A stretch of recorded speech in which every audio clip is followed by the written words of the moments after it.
Saúde, amada igreja, com a graça e a paz do nosso Senhor Jesus Cristo. Hoje, 16 de agosto de 2020, e contando aí um pouquinho do tempo, lá se vão 5 meses deste momento de isolamento por que passamos. Continuamos em oração, agora com a expectativa do retorno semipresencial em setembro, que vale dizer que uma parte da igreja não poderá frequentar, mesmo com o retorno, dadas as condições que a vigilância sanitária nos impõe. Então, continuemos em oração, como temos feito, até que tenhamos realmente condições de nos reunirmos mais seguramente. Enquanto isto, continuamos com os trabalhos virtuais, com os trabalhos pelo meio que Deus até aqui tem nos agraciado, que é a internet, e realmente os trabalhos têm sido realizados por este meio. Sabemos que algumas pessoas têm dificuldades para acessar um canal de YouTube, acessar um Meet, acessar um Teams, acessar essas plataformas de comunicação por meio da qual a igreja vem publicando os seus trabalhos. De toda maneira, se esforce, procure um amigo, procure uma irmã, procure um parente próximo que possa te ajudar, para que você não fique de fora, porque as programações elas realmente estão acontecendo no âmbito virtual.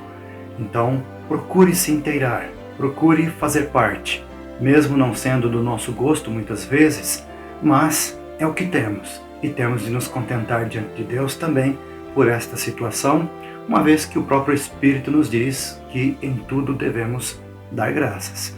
Então, não sabemos de que males Deus está nos guardando, preservando-nos em casa até o momento, mas sabemos que tudo que Ele faz é perfeito, é bom.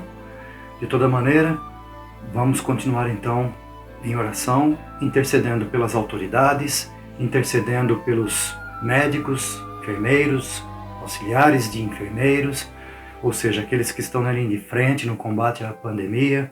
Também estejamos orando por aqueles que estão à frente das pesquisas, para a criação de uma vacina. Coloquemos estas coisas diante de Deus, tendo em vista o amor, porque realmente aquele que ama, ama a vida. Então, roguemos a Deus que Ele possa nos dar porta de escape diante desta situação em que estamos.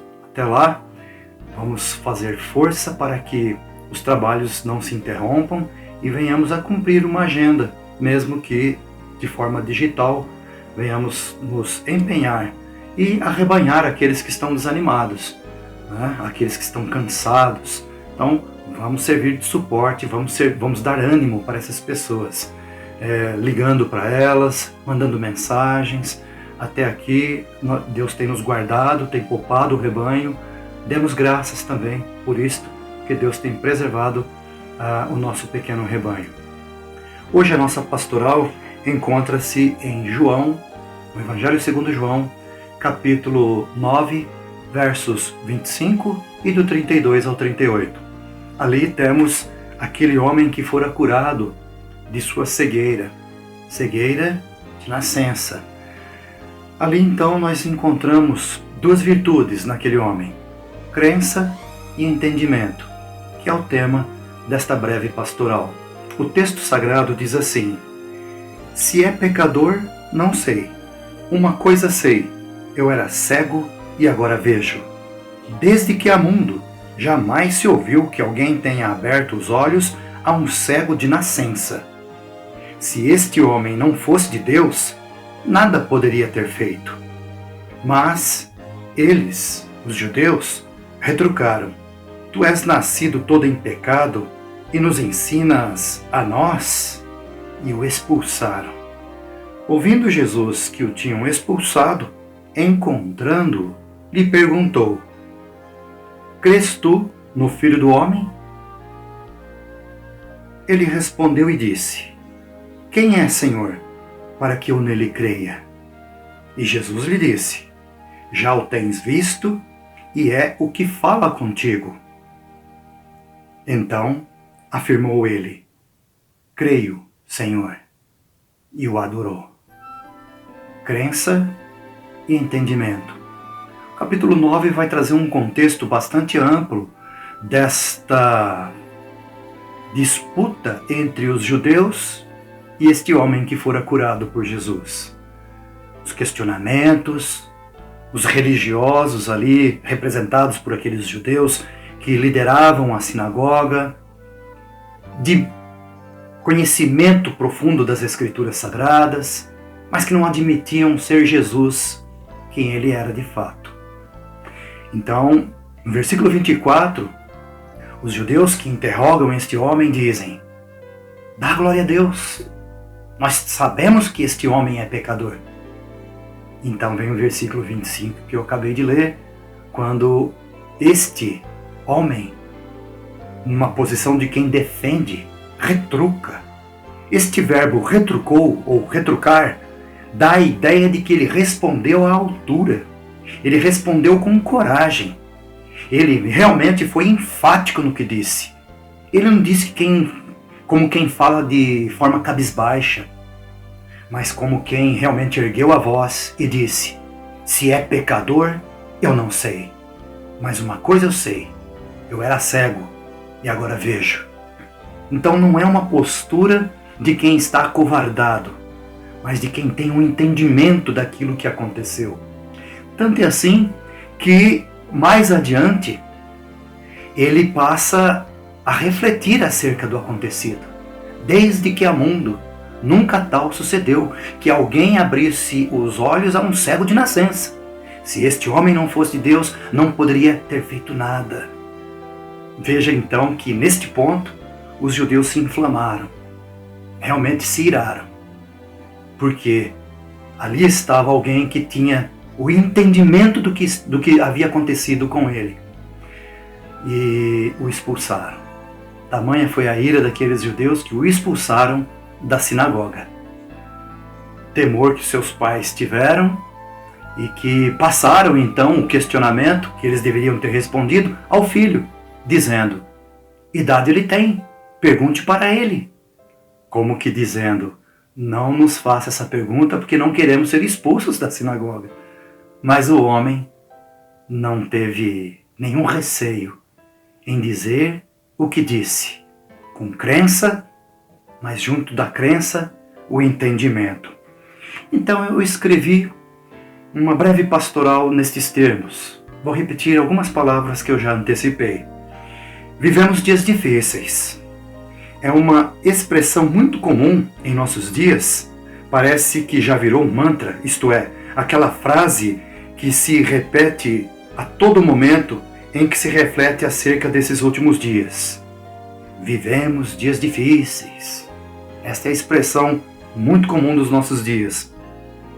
Entretanto, seria bom se pudéssemos nos aperceber dos feitos do Senhor sobre o mundo e em especial sobre a sua igreja nesses últimos dias. O homem que havia sido curado de sua cegueira de nascença demonstrou verdadeira crença e entendimento quando os judeus lhe questionaram acerca de sua cura. Os judeus, movidos de inveja e ódio, queriam que o homem concordasse que Jesus era pecador. Verso 24 nos traz isto. Porém, o que se vê é uma demonstração clara de entendimento da questão. Ele retrucou: se é pecador, eu não sei. Uma coisa sei, eu era cego e agora vejo. Não se trata de uma resposta branda, como quem está com medo ou falando baixinho diante de autoridades religiosas, mas de uma fala firme, contundente, que demonstra defender aquele que operou o milagre mesmo sem o conhecer. Atualmente, há uma escassez deste tipo de crente, que demonstre ao mesmo tempo crença e entendimento. Ao contrário, há uma multidão de crentes crendo em pastores, profetas, apóstolos, bispos, missionários e tantos outros pregadores, entre aspas, que não demonstram nenhuma outra intenção, senão a de dominar e explorar o rebanho que os segue. notemos mais uma virtude desse homem curado por Jesus. Ele respondeu aos judeus com autoridade, a ponto dos judeus se enraivecerem e o expulsarem da sinagoga. Então,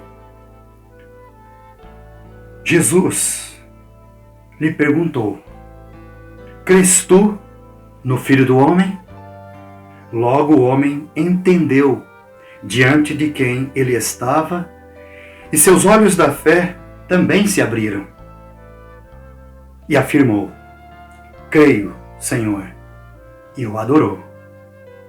Atitude digna de um verdadeiro crente.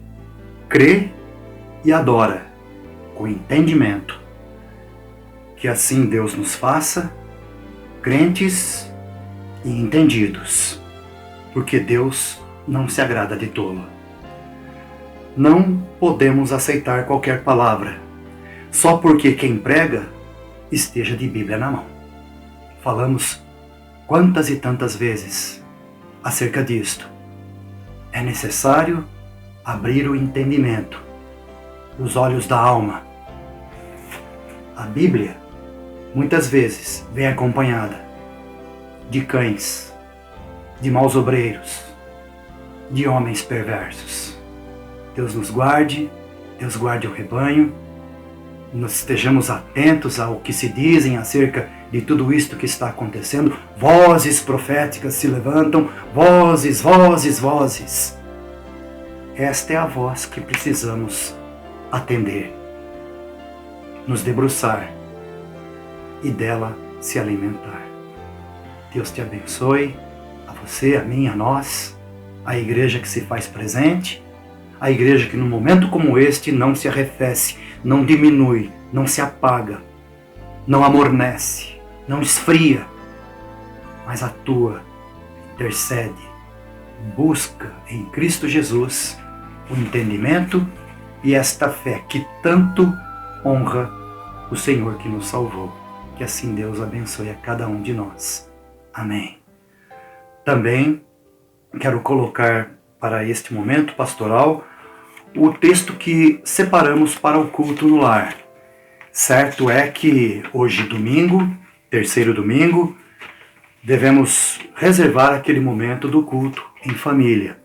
Para tal, separamos o texto de Filipenses capítulo 3, versos de 2 ao 11. 3 divisões, como de costume, nem sempre, mas normalmente faço 3 divisões, para que ali meditemos acerca da prudência no exercício da fé, muito em paralelo com o que acabamos de ler em João 9, versos 25, de 32 a 38, também aqui em Filipenses capítulo 3, versos de 2 a 11, prudência no exercício da fé.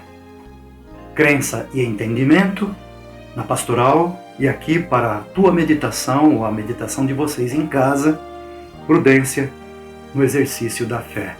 E exatamente aqui é que Paulo chama de cães, maus obreiros, aqueles que fazem uso da palavra apenas para se engrandecerem a si próprios. Momento muito propício para que nós olhemos para as Escrituras e nos edifiquemos na palavra santa. Paulo fica ali como um modelo que nos impele, que nos induz, que nos estimula a uma vida centrada em Cristo Jesus. Deus te abençoe, que seja um momento de edificação. O horário sugerido é 18 horas, mas você pode definir com a tua casa o horário mais propício para a realização do culto. Contanto que realize e, se possível, tire ali uma selfie, coloque no grupo da igreja, e isso ajuda também a estimular outras famílias também a realizarem os seus cultos no lar. Estamos aqui então atravessando o mês de agosto, temos aí uma reunião de presbitério amanhã para ser realizada, para tomar decisões acerca do direcionamento para as igrejas em seus retornos, embora saibamos que algumas igrejas já retornaram, mas o presbitério ainda trará algumas orientações. Também o conselho se reuniu com alguns membros da igreja e estamos tomando as precauções e as providências para o retorno em setembro de forma semipresencial, isto é, para uma parcela da igreja. E outra parcela ficará ainda impedida de frequentar os cultos. Depois nós explicaremos com mais detalhes, para que ninguém se sinta excluído, pelo contrário. A ideia é que se sintam protegidos, se sintam amados, porque este é o intuito da direção do Conselho da Igreja, preservar a saúde e as vidas. Deus nos abençoe, Deus te dê graça, e qualquer motivo de oração que estiver fora do elenco dos motivos de orações que temos no boletim, mande o WhatsApp, né? Mande ali uma mensagem e eu incluo algum nome, algum motivo que porventura você queira colocar. Faça a leitura do boletim, é importante, todo domingo eu faço a postagem do boletim e desta mensagem gravada, para que tenhamos o acompanhamento da vida da igreja. Deus te abençoe, saudades, e receba o nosso abraço da família pastoral, e que Deus venha nos abrir porta e ocasião para nos reunirmos em breve. Deus abençoe. Amém.